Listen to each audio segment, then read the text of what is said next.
ક્યાંથી બોલો છો? હું દહેગામથી બોલું છું. દહેગામથી બોલો છો. શું નામ આપનું? બીજે ત્રિવેદી.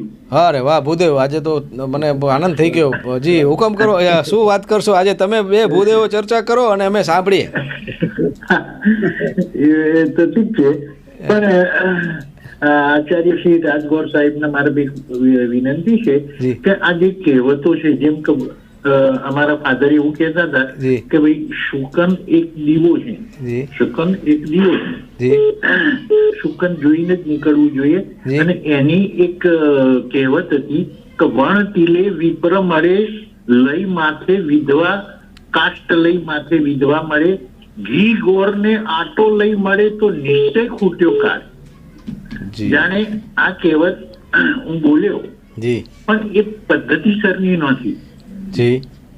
એટલે મેં તો નવશંકર દાદા જો કહી શકે કે અથવા તો આ કહેવતોના જે પુસ્તકો છે, સાહિત્યચાર છે, તો ક્યાંથી મળે છે, ઉપલબ્ધ થાય છે એમ?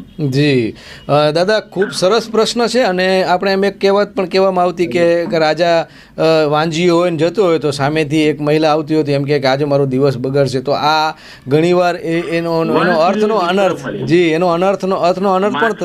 જી વિધવા કાષ્ટ લઈ મળે, જી ઘી ગોર અને આટો લઈ મળે તો નિશ્ચય ખૂટ્યો કાળ.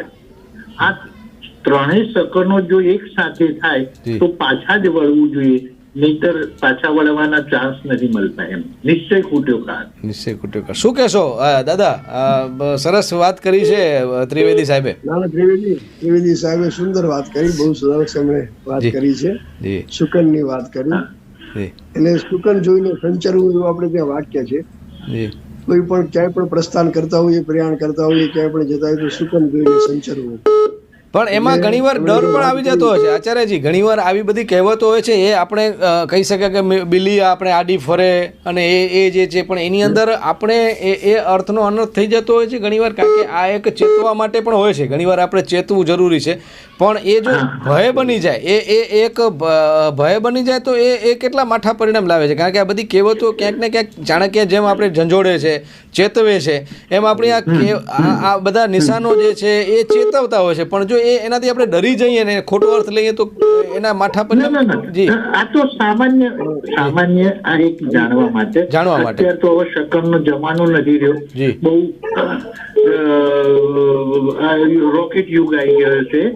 શું પણ એમાં તથ્ય તો હશે જ ત્રિવેદી સાહેબ, મને એવું લાગે છે એની અંદર કંઈક તથ્ય તો 100% હશે. કારણ કે આપણા કોઈ પણ જે વડીલો કે જે જી કંઈક તો હશે. આપણા ગયડાઓએ જે કોઈ કહેવત બનાવી છે એમાં તો નિચોડ છે, એમ નિચોડ છે એનો સ્વાદ સાચી. જી દાદા, શું કહેશો કહેવતો ને આ બધી જે આપણા ઓઠા છે, કચ્છી ભાષામાં કંઈક આ બધા ઓઠાઓ હતા, એનું કેટલું આપણા જીવનમાં એનું મહત્વ હોય? જેમ એક કહેવત એવી છે, દાદા જાણે છે કે જર જમીન ન જોડવું, ત્રણે કજિયાના છોડ, કોર્ટના તમામ કેસો તમે કાઢી જુઓ તો 3 સિવાય ચોથો કેસ નહીં મળે. કોર્ટ નહીં ત્રિવેદી સાહેબ, આ આખા વિશ્વની સમસ્યા છે. જર જમીન ને જોરું, ચોથી વસ્તુ બતાવો. સમસ્યા સાહેબ મારું એ જ કેવું છે કે 3 જ બાબત ઉપર, જર, જમીન અને જોરું. દાદાને સોંપીએ. ચલો આપણે દાદા, હવે તમે આના વિશે સરસ એકાદ કોઈ ગાથા કે જે કોઈ પણ પ્રસંગ કે શ્લોક તમને યાદ આવે. આ 3 તો મોટી ઉપાધિઓ છે, પણ ખરેખર જો એને તમે સારી રીતે ન લ્યો તો, બાકી તો આ જીવનને સાર્થક પણ કરે છે. કહેવત બહુ સારી છે, કારણ કે આ બધા જે કહેવતો લખાણી બહુ અનુભૂતિ પછી લખાણી છે. જી આપણા વડીલોએ ખૂબ અનુભવ કર્યો છે. જી કારણ કે સતત એ પોતે જાગૃત થઈને વિચરતા રહેતા. જી જી એટલે અનુભવ પછી એમણે આ કહેવતો લખી છે. કહેવતો એમને એમ નથી લખાણી. વાહ. એટલે ત્રિવેદી સાહેબે જે વાત કરી કે આ રીતે વિધવા કાષ્ટનો ભારો લઈને આવતી હોય, કે કોઈ ગોળ કે તેલ કે લઈને કોઈ આવતું હોય, એટલે અપશુકન થાય. એટલે એ બરાબર છે, એમાં કઈ ખોટું નથી. કારણ કે દરેક કહેવતો છે એ બરાબર સત્ય ઉપર લખાણી છે બધી. એટલે જેટલી આપણે થાય એટલું આપણે બચવું જોઈએ એનાથી.